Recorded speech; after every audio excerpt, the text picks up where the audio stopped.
as you can see behind me, I have finally put the doors on the cupboards, and I'll give you a better shot after of just the doors, but they look so much better now that all the mess at the bottom is all kind of covered up, and you can see kind of what they looked like before when they were like open. So I'm gonna say started putting the doors on the cupboards because 2 of the doors that I bought didn't come with all the hinge bits, which was a bit annoying. I've managed to find some off eBay, but it's Christmas, so they'll be here in a couple of weeks. 2 of the doors that I bought literally on Christmas Eve, or collected, yeah, bought and collected off eBay on Christmas Eve, came with everyone except for 1 hinge. Luckily, they only sell them on eBay in sets of 4, but each door needs 3 hinges. So I bought 2 packs, which means I've got enough extra to do the missing one.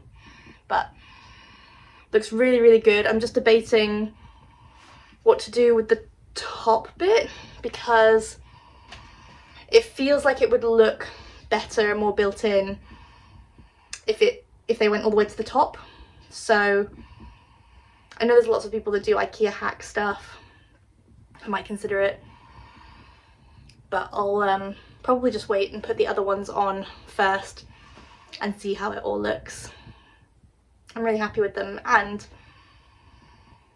I think it would have cost over £200 to buy all the doors new from IKEA, but every single door came secondhand off of Facebook Marketplace or eBay. I think in total I might have spent £50 or £60 total, so that's a real result. So I can't wait to get the rest of them on, and it just all looks really neat and tidy, and that's so nice. Here are the doors in their glory. They look really good. It all just looks a lot neater and tidier now. You can obviously see one side compared to the other. So still lots of tidying. Also, yeah, the kind of space at the top really annoys me. I need to figure out maybe even if it's just put some stuff there for storage, or I don't know, put a piece of wood, a little wood frame that goes to the ceiling. We'll see. But really happy with how they look. I need to get some cool door handles as well. That's something I'll start looking for. I am starting off with a sort of relatively straightforward job. I'm going to be attacking the wall behind me that you see, the one with the mirror, and essentially what I'm trying to do is repaint all of the white trim, that trim,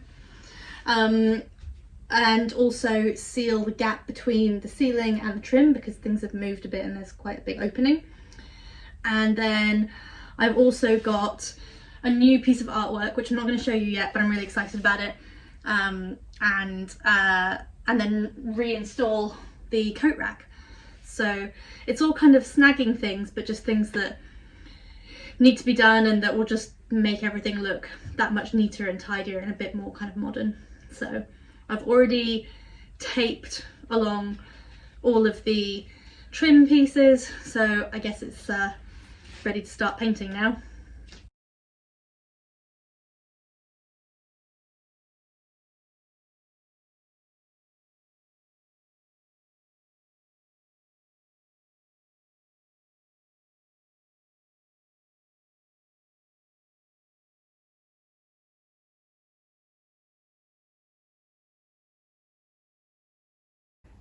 This is the end result of my hard work today.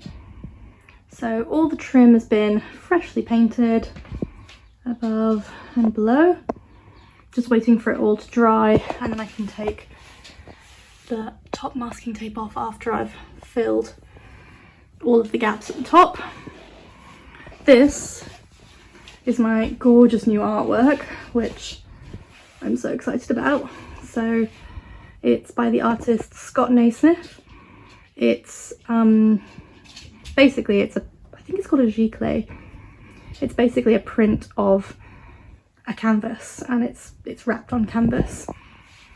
And if you're an eagle-eyed viewer, you'll notice that it's the same artist, and it's actually the same series as the one that I've had for about 10 years now that I just love.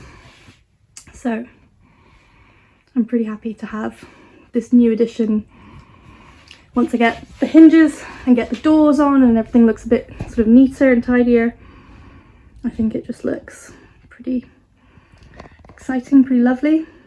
Very happy with it all. So another little bit almost finished. I was really excited today because the hinges for the doors finally came. As you can see, those 3 are already on, but I had 2 left, 2 behind me, doors that didn't come with hinges. So I had to scour the internet, eBay, found the right sized hinges after ordering the wrong size hinges. They showed up today, super excited, then realised they didn't come with screws, and of course I don't have the right thickness of screw. And then I found some screws, so I was like, okay, I'll see if I can put at least one on.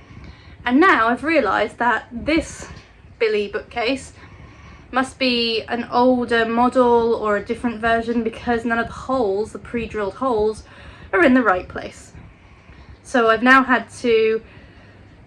to have to drill my own holes and hope that they're the right place, and I hope that the doors hang properly. Basically, none of this is as easy as it should have been, and I guess that's why you pay full price and buy things straight from IKEA, and you know they're going to fit and you don't have to faff. So as I do all of this and I get really annoyed by doing it, I'll just remind myself that I saved so much money buying all these things secondhand. So hopefully I can get through this and get these doors on.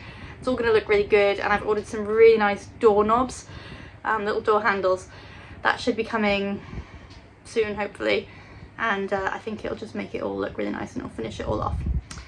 So let me show you where I'm having to drill all these holes. So as you can see, the holes don't actually go all the way up. They kind of stop. So of course I've had to make the marks where I need to drill my own holes. So let's go for it and let's hope that it works.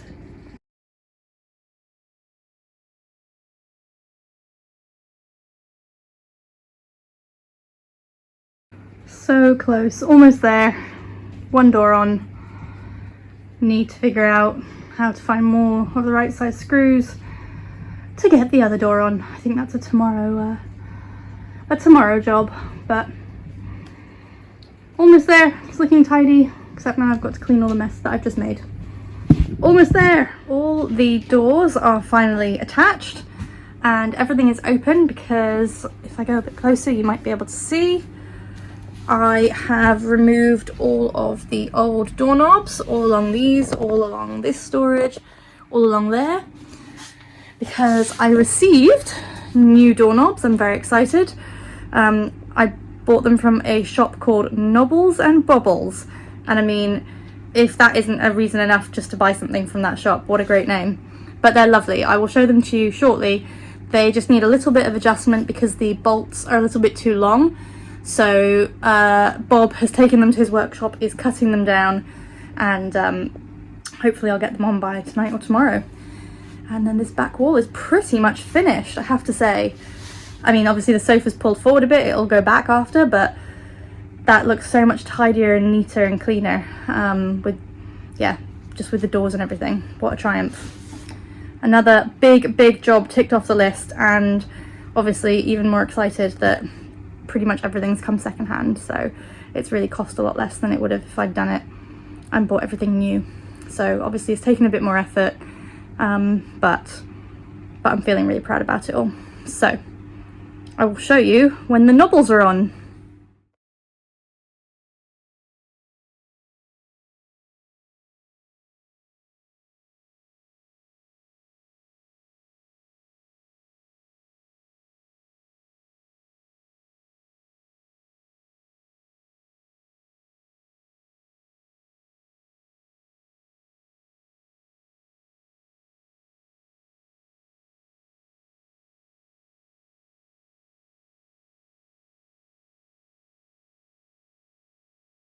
It's a bit of a grey morning, but I wanted to show you the new doorknobs. I think they look really amazing, and how cute are these?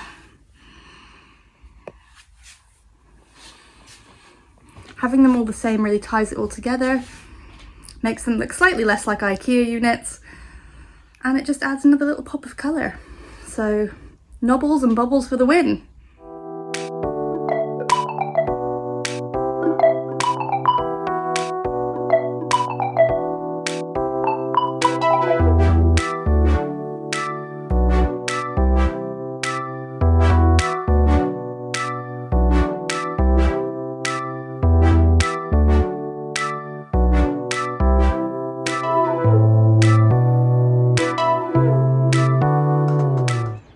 Welcome to a very frozen morning on the river.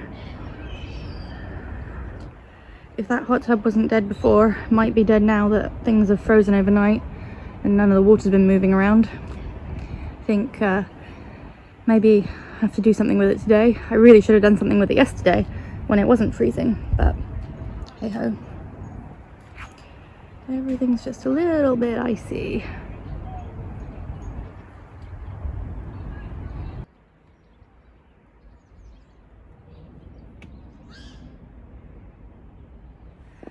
Hello, it is 1-2 degrees, lows of -5, and I've probably already, let it go too cold, but I'm going to block up the holes in the hot tub and disconnect the pump unit, bring it inside, give it a clean, let it dry out for a couple of days in the warmth, and then see if I can turn it on and see if anything happens. I'm a bit worried that because I've already left it, yesterday was freezing, I'm worried that any water that was inside the pipes already might have frozen and damaged the internal unit, so I might already be too late. Of course, it might have already been too damaged from being underwater for a week, so who knows, but I'm just going to do it anyway, so then I'll know. So I've got to strip off and shove my hand in icy cold water to block up the 2 holes so that when I detach the pump unit, all the water in the hot tub doesn't come out, which is obviously now not hot. I might at some point, well I will at some point, empty the hot tub because all that water's just been there stagnant. It's probably not any good. Obviously it's not had any chemicals going through it, so it's not good water anyways, but at the moment it's not freezing because of all the insulation in the pool, and I'm just waiting for kind of the ground to dry out a bit before I douse it with more water. So yeah, but at the moment let's disconnect the pump unit, bring it inside, give it a few days to dry out and see if it lives.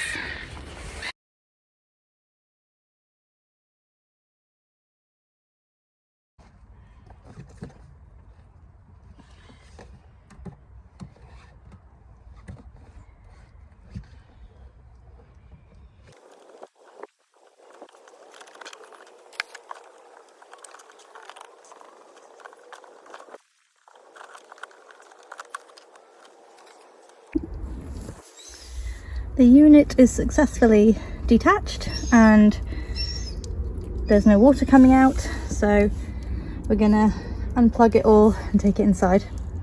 The pump unit is inside. I've given it a clean. I thought everything looked okay, but if I go and look in that tube, that is completely filled with ice, as is that tube. So that can't be great. Nothing much I can do except for I'm going to put it on a towel, I'm going to let it melt, and we'll just see what happens. If this thing is still alive, I have to say I'll be super impressed, and then I'll have to write a very good review or message to Lazy Spa saying that I'm very impressed at their technology. I mean, I know it says it's freeze-proof technology, but I probably don't think they meant for it to live through a flood and then get frozen when not everything is functioning. So yeah, let's just pray. This is my bathroom. I love it. It's tiny, but it's perfectly formed, and I absolutely adore the wallpaper and the mirror and the crazy portrait of Lemon. And turn around, I recently found this storage unit secondhand, and it's amazing because it just gives me so much space to keep on my toiletries. And then obviously I've got my very nice large shower. But the issue in here is that when I did the wallpapering, first of all, as you can see, I've started tearing it off. There was other wallpaper underneath here, which I didn't take off because I had never really wallpapered before and I was being lazy. And so it's not really stuck very well in places. Also, I was very messy with all the paste and it left lots of gross marks and it's starting to like deteriorate. So really, what I'm going to do is strip all the wallpaper off in here and then take also the bottom layer of wallpaper off, really take it all back. And then I've actually bought the same wallpaper all over again and I'm going to put up all new wallpaper. I'm also going to paint the ceiling and seal along all the top and yeah, just kind of clean and reseal everything. It's been about 9 years since the bathroom was installed. I think it's looking pretty good still, but I think it could be zhuzhed up and made better. So yeah, so first step, get rid of all the wallpaper.